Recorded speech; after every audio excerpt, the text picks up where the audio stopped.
Today, I want to walk you through something I call the quiet penalty of working past 60 and why it's a lot bigger than most people ever realize. Over my years helping people build their retirement plans, I've watched this same pattern play out again and again, and it's exactly why I wanted to sit down and make this video, so you understand this cost before you're the one paying it, and so you can use what I'm about to show you to actually build the retirement you want. Here's one of the clearest patterns I've noticed working with clients over the years.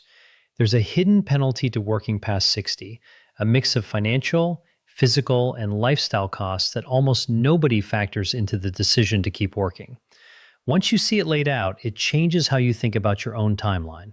The quiet penalty of working past 60 is really just the pileup of costs people take on when they delay retirement longer than they need to. Not because they have to keep working, but because fear tells them to. And the strange thing is, those costs routinely outweigh whatever benefit people think they're getting from those extra years, yet nobody talks about it in the mainstream retirement conversation. So let's break down exactly why that is. The real math on one more year. Let's start with the part you can actually put a number on. I had a client, I'll call him Richard, a 63-year-old civil engineer who was convinced that working 3 more years was the responsible move. More years working meant more money, right? So we ran the actual numbers. Once you account for the extra taxes he'd owe, the Roth conversions he'd miss out on doing in a lower bracket, and the Social Security optimization he'd be giving up by claiming later than planned, those 3 extra years added just $260 a month to his retirement income. 3 years of his life for $260 a month. He was floored. Honestly, so was I. And that's usually the reaction, because standard retirement advice is built entirely around the idea that more working years equals more security, and it almost never shows you the other side of that ledger. The health side nobody talks about. Now layer in what happens to your health while you keep grinding. Picture yourself at 64, still commuting, still hitting deadlines, still absorbing workplace stress, versus easing into days where your body actually gets a chance to recover. There's research on retirement transitions that consistently points the same direction. People who retire earlier tend to see measurable drops in stress-related cardiovascular risk, largely because the chronic daily stress finally lifts and there's more room for actual self-care. This almost never comes up in retirement planning conversations because the people who study health outcomes and the people who build retirement spreadsheets basically never talk to each other.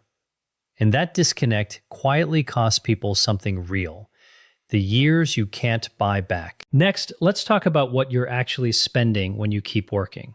And I don't mean money. Your early 60s are physically about as good as it's going to get. That's your window for the big hike, for actually keeping up with your grandkids at the park, for the trip you've been getting to eventually. I had a client, I'll call her Diane, who worked all the way until 68 planning a big trip for her retirement, only to realize, once she finally stopped, that her body couldn't handle the itinerary she'd been dreaming about for a decade. Money comes back, years don't. And there's a cultural thing happening here too. We're taught that staying productive is always the virtuous choice, so we keep trading irreplaceable years for a paycheck without ever really stopping to ask if that trade is worth it. Why the extra years pay less than you think. Here's the part that really should change how people think about this. Past 60, each additional working year adds less value than the one before it, not more. Richard's $260 a month example is a perfect illustration. People picture pushing from 65 to 68 as a meaningful upgrade to the retirement, and in reality, it's usually a rounding error. Why does nobody catch this? Because most retirement calculators use straight-line projections. They assume every year of work adds the same value as the last one. It doesn't. The marginal value of those extra years falls off a cliff, and that flawed assumption is quietly steering people toward overworking. What the regret data actually shows. And these aren't just abstract costs.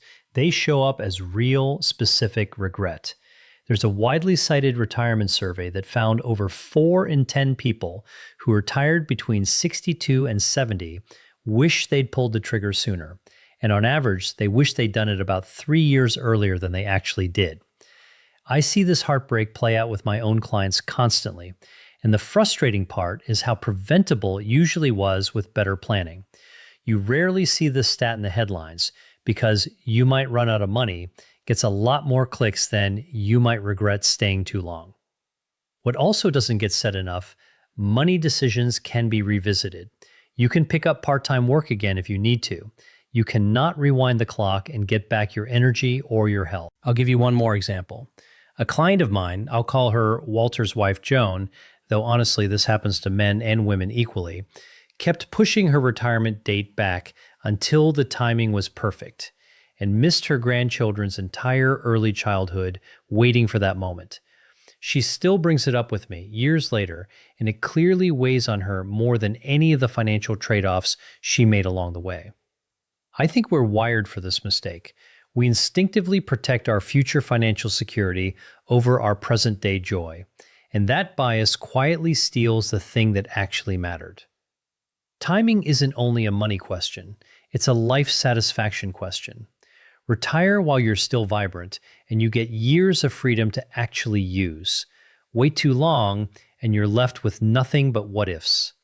The research backs this up too. Retirees who time their exit well consistently report higher happiness tied to health and relationships, not simply to a bigger account balance. 4 beliefs that keep people working too long. To understand why this keeps happening, it helps to look at the specific mental traps that drive people to delay. I see 4 of them constantly. First is the "just one more year" trap. Clients tell me all the time, "I'll feel safer if I go one more year." But one more year has a way of becoming 2, then 4, then a decade quietly disappears. It feels responsible in the moment, but it compounds into a huge opportunity cost because people wildly overestimate what that extra cash cushion will actually buy them. Second is the security illusion, the belief that a paycheck is the only thing standing between you and disaster. I understand the instinct, but with the right withdrawal strategy, smart Social Security timing, and a properly built investment plan, you can recreate that same sense of security without the daily grind. That safety feeling lives more in your head than in your bank statement, and it's what keeps people stuck in jobs they don't actually need anymore. Third is the identity trap. I worked with a client, I'll call her Denise, who spent nearly 30 years as a surgeon, and her entire sense of self was wrapped up in the operating room and her team. She was terrified retirement would erase who she was. When she finally stepped away at 63, she ended up teaching younger surgeons and picking up painting, something she hadn't touched since college. Retirement isn't the finish line people fear. It can be the start of something else entirely. Fourth is the achievement trap, and I see this constantly with high performers, physicians, business owners, executives. They're wired to keep winning, so they keep pushing even after the payoff has clearly flattened out. Their drive blinds them to the plateau, and they keep sacrificing years of their life for gains that barely move the needle anymore. If any of this is landing for you, I'd encourage you to check the questionnaire linked below. It's a quick way to see where your own plan stands, and afterward I'll send you a short, personalized breakdown based on your specific situation. 2 misconceptions that quietly wreck retirement timing. Let's talk about the 2 big misconceptions that trip people up. The first is what I'd call the health reality gap. Your body doesn't wait around for your ideal retirement date.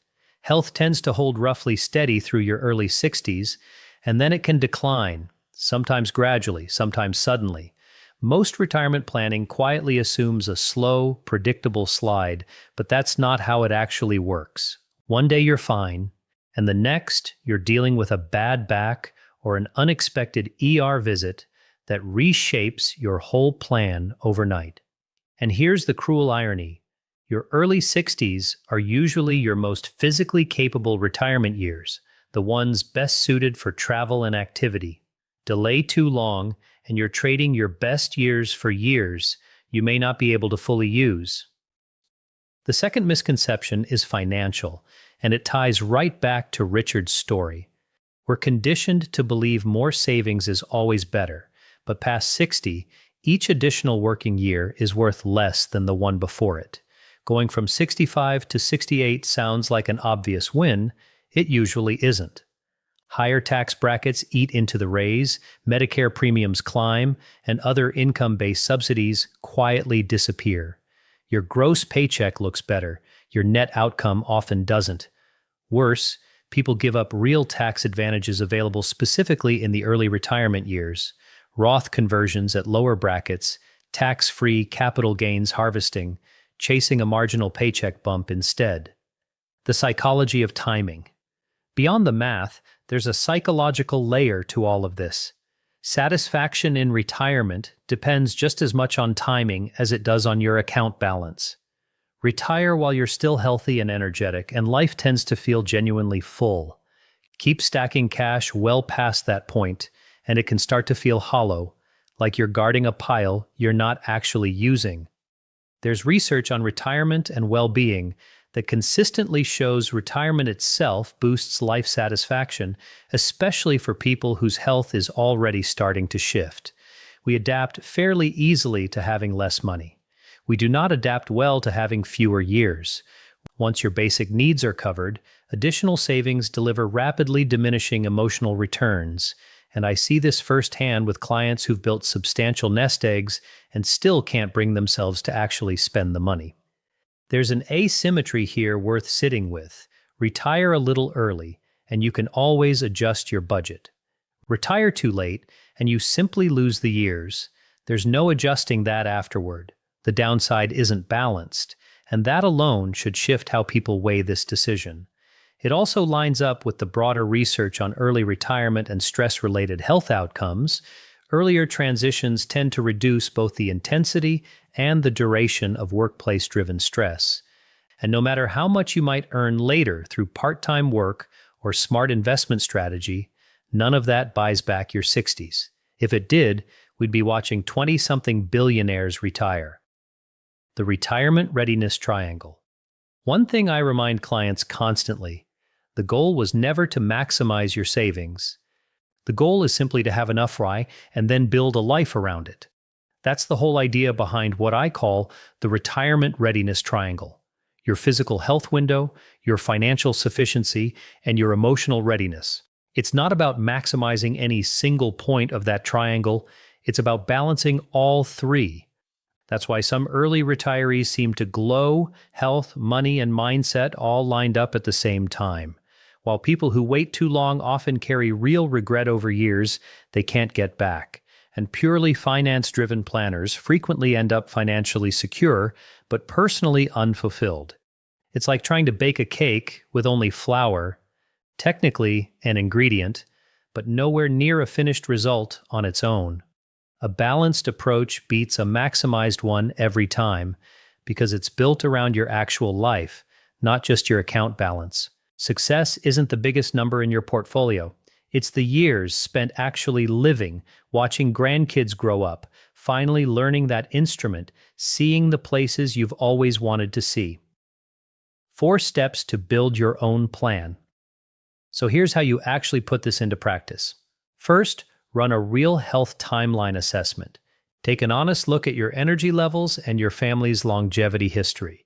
If your parents lived well into their 90s, that changes your math. If not, plan accordingly.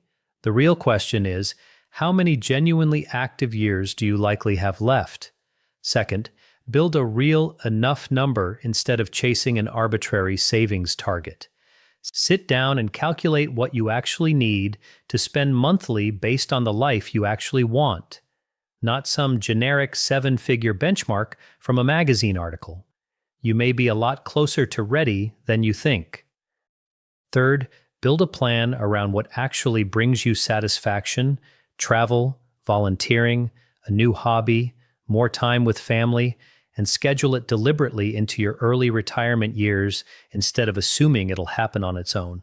Fourth, put together a real drawdown strategy, how you'll pull from your accounts, whether Roth conversions make sense for you, and how to time Social Security so you keep more of what you've already saved. Again, work smarter, not longer. The mistakes I see most often. To wrap up the mistake list, People lean entirely on financial metrics and ignore health. Money doesn't help much if you're not well enough to enjoy it. They overestimate what extra working years will actually add, the same way Richard did with his $260 a month example. They evaluate the decision using their gross paycheck instead of the real after-tax value of staying versus retiring. They assume their health will hold steady through their 60s and 70s, which is rarely how it plays out. They overlook valuable tax strategies available specifically in early retirement, and they copy a plan built for someone else's life instead of building their own. And underneath almost all of it, the biggest mistake is simply delaying out of fear. Fear isn't a good advisor. A real plan is what gives you the confidence to actually make the move. What's actually possible? Now for the upside. Get this right, and you can reclaim 2 to 4 extra healthy, active years. Years for travel, for family, for actually living rather than commuting. You get more genuine satisfaction from the money you've already built instead of watching it sit untouched. You reduce the risk of retiring only after your health has already declined. And with smarter tax planning around the transition, you can often add real dollars back into your retirement income, sometimes tens of thousands over the course of retirement, simply by timing things well instead of just working longer. So that's the quiet penalty of working past 60, and why getting your timing right matters just as much as your account balance, maybe more. If you want to see how this applies to your own numbers and your own life, the questionnaire link is below, and I'll follow up with a personalized breakdown built around your specific situation. Thanks for watching, and I'll see you in the next one.